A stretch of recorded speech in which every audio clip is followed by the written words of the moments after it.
Welcome to our next chapter meeting. We have William Yon with Duke University talking to us about therapeutic peptides. And we so much appreciate our educational meetings. Thank you, William. Thank you, Ms. Puol, for the introduction. Hi, everyone. My name is William. I'm a senior at Duke studying biology. So today we're looking at therapeutic peptides. So first of all, what is a peptide? A peptide is a short chain of amino acid. So in other words, it is a short chain of proteins. So it is actually naturally occurring in our body. Some natural examples include insulin, oxytocin, endorphins. These are some pretty famous examples. But humans also take advantage of that to make synthetic peptides, such as levemir, which is a synthetic insulin, and BPC 157, which is kind of a hot drug right now going through clinical studies. Um, so what they do is these small protein peptides are essential for cell signaling. So they kind of travel through our bloodstreams and tells different cells in our body what to do. So some examples might be regulating hormones, immunity, inflammation, and etc. So what exactly are peptides? They're lab-made version of the natural body peptides, designed to mimic normal biological signals. So they're used to normally regulate inflammation, hormones, and immunity. And then some of them are FDA approved, while many are still being heavily researched and doing preclinical and clinical trials. So you might ask this question, why do we make synthetic peptide in the first place when we are naturally producing them? Well, one of the explanations that sometimes when we have a disease or a system of our body is not working, that we cannot produce those human peptides. Therefore, we will rely on synthetic peptide that mimic the ones that we normally produce in our body. Mm. Okay, so why are we looking at synthetic peptide as a new field of research and new class of therapeutic drug compared to the old type? So traditional drugs are actually composed of mainly two classes. One of them is small molecule, which is the most classic examples. They are smaller than 500 Dalton. Dalton is basically a unit of size that signifies an atom of size. So smaller than 500 is very small in a biological sense. Some examples include like aspirin. That's a small molecule drug. Another type of drug is called biologics. So those are pretty big. In fact, if you look at the picture at the bottom right, that is a uh, bevacizumab, which is a man-made antibody that is bigger than 10 kilodaltons. So the but each come with their benefit and limits. So the limits for the small molecule drugs are that they have low target specificity. So think about if you have something that's really small, it can not only bind to the target that what we want them to bind to, but they also bind to, since they're so small and can fit into so many cracks, they're able to also target some undesirable target and may lead to side effects. Well, uh, with the biologic example, with these huge man-made protein, the limitation is because they're so big, they tend to be a little unstable, and sometimes they break down in our bloodstream uh, in the span of hours. And also because they're very big, they have poor permeability. So that something related to brain is that they cannot cross the brain-blood barrier, meaning that special delivery methods need to be used to, if it's targeting the brain, to insert it through the skull and into the brain.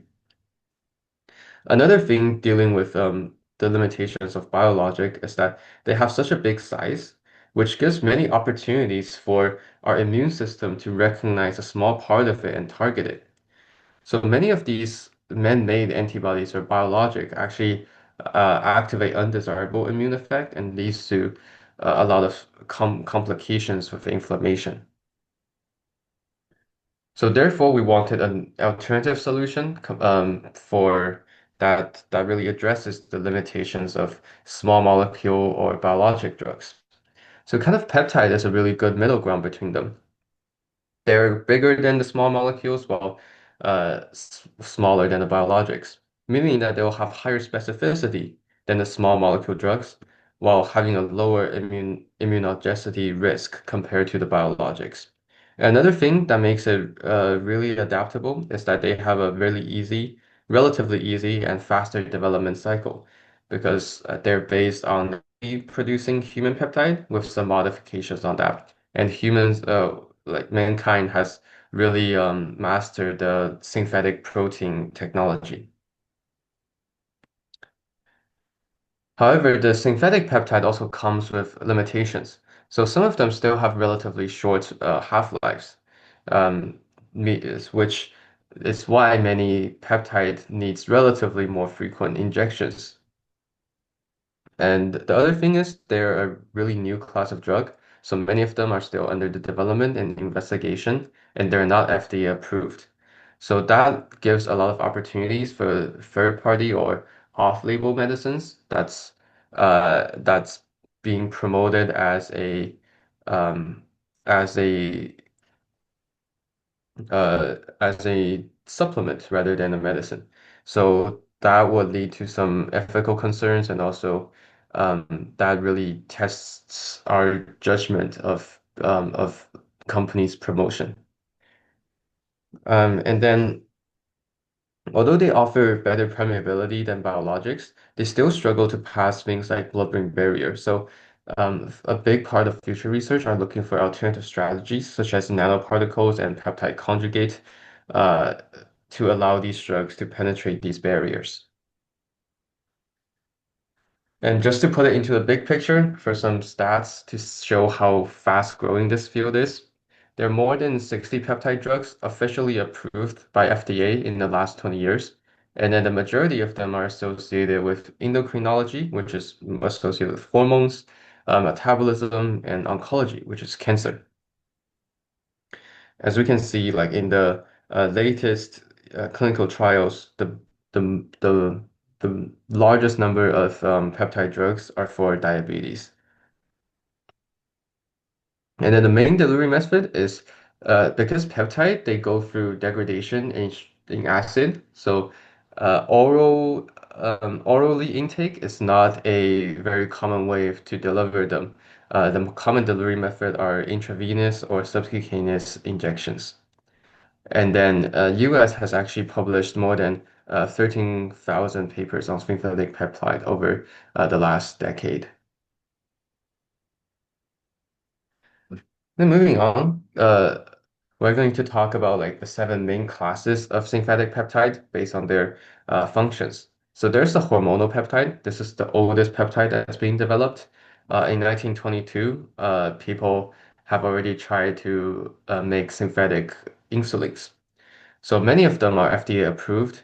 And then um, in relation to brain injury, uh, mostly for pituitary injury, this will be highly relevant because pituitary gland controls our hormone system.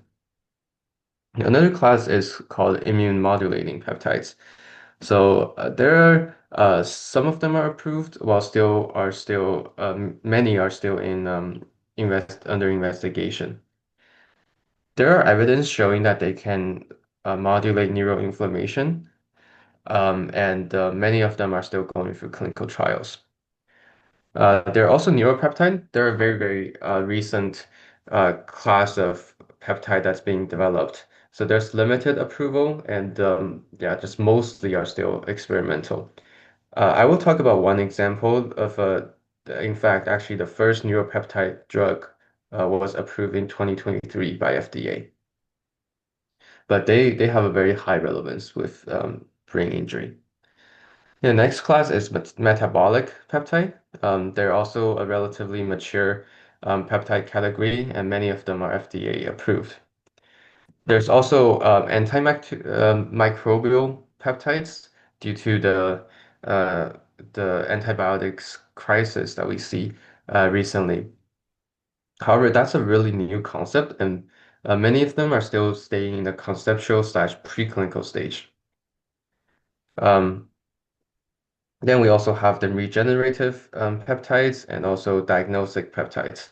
And these are not so relevant with brain injury, but regardless, some of them are FDA approved and they're really promising ideas for diagnosis of cancers, regeneration of joints, etc. Okay, so then I'm going to talk about like two specific examples. One example is GLP-1, which stands for glucagon-like peptide 1. It is naturally produced in humans, and they produce insulin secretion and the feeling of fullness. So instead of like relying on humans to produce insulin, if someone has like a broken pancreas or beta cells, they would need the injections of GLP-1 to regulate them. The interesting thing about GLP-1 is that the human version of that only stays in your bloodstream for 2 minutes. So it's kind of impossible to really inject the drug in the perfect time window where our body needs them. So there are many complex and I would say genius bioengineering that increases its stability. So these synthetic versions wouldn't get destroyed in under 2 minutes. And their advantage is that they're highly specific at targeting insulin-producing cells.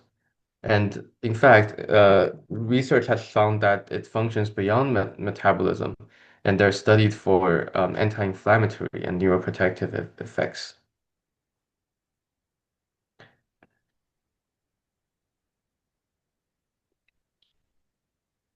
Sorry, and this is just a picture. I think this is a famous branding of GLP-1 called Ozempic, which is Yeah. which is used mainly for obesity controls. But people also have found that the GLP-1 has anti-inflammation and neuroprotective roles. So there are preclinical evidence that these synthetic peptides suppresses the production of cytokines such as TNF alpha. So what cytokines kind of do is they are signaling molecules that tells their immune system to be activated. So if this synthetic drug suppresses these cytokines, that means they're telling the immune system to relax, and uh, that that reduces inflammation. So in fact, two immune cells, macrophage and microglia, both express GLP-1 receptors. So they will receive the synthetic GLP-1, and that will switch these immune cells into a more anti-inflammatory slash protective state. And another interesting thing is not only the immune cells express GLP-1 receptors, but also the neurons. So these synthetic peptides can also protect neurons from dying by activating what's called a PI3K survival pathway. And however, there are like conflicting evidence, especially in clinical trials where data is messy. Uh, about GLP-1's role in neuroprotection. So that's still something that needs time to have a clear evidence on. Okay, the other example I want to share is called trofinetide. So this is actually the first FDA-approved neuroprotective peptide that was sent into the market in January of 2023 in under the brand name of Daybue. I think there's a typo, it's Stay Blue. Um, they are approved for Rett syndrome, which is a neurodevelopmental disease. And what happens is during this rare syndrome, the infants will develop severe motor and cognitive dysfunctions as early as 8 to 12 months.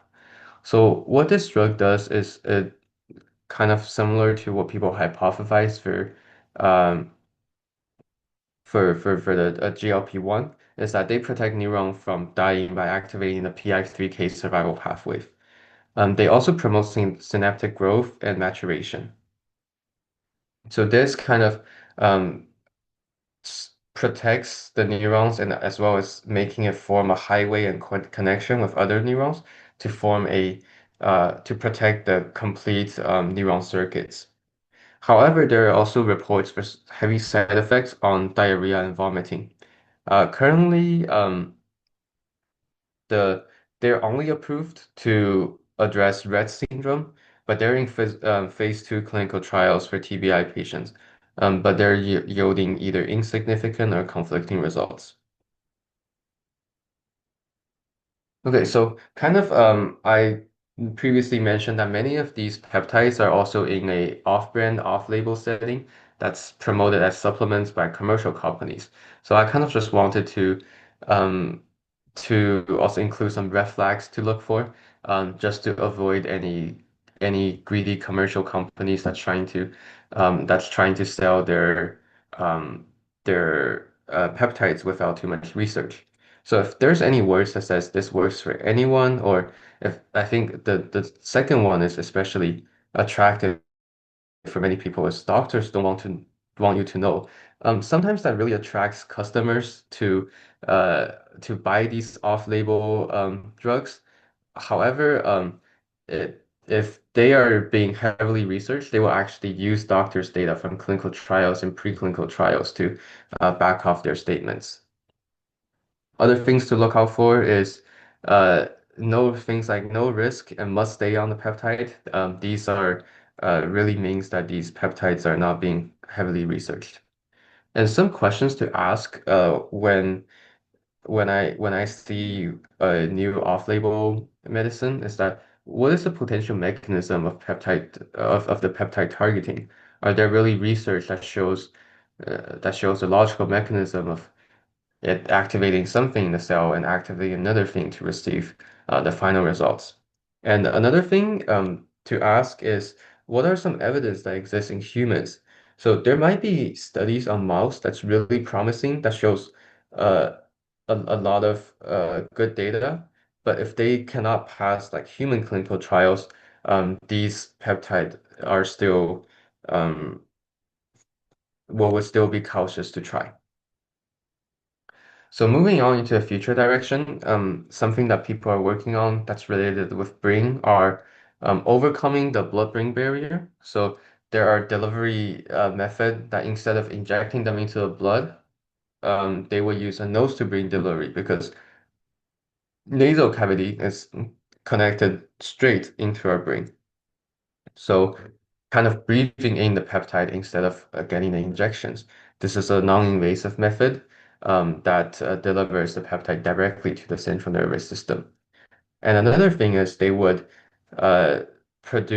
would then make artificially add a peptide drug conjugate that specifically tags this peptide with a specific homing peptide that allows it to attach to the brain-blood barrier surface in a way that the blood-brain barrier would recognize it as a molecule and then eventually ingest it into the brain. So last but not least, there's always ways of trying to utilize AI for the structural and functional prediction of these peptide to streamline the workflow of production. Okay, so with that, thanks everyone for listening. I've included two sources. These are really good papers that gives the overview of synthetic peptide if you have time to check on them. And once the recording is stopped, I will open up the floor for any questions. Yeah, we haven't stopped the recording yet, but thank you so much. And we do appreciate that our Duke students go ahead and give us the technical terms and that they're doing some research on some of these topics. You know, they're not medical professionals, so you would have to seek out information yourself if something was going on. But we invite you to stop any of these videos and look back on some of the terms and look them up yourself because we want to know what's going on. So thank you so much. Yeah, William.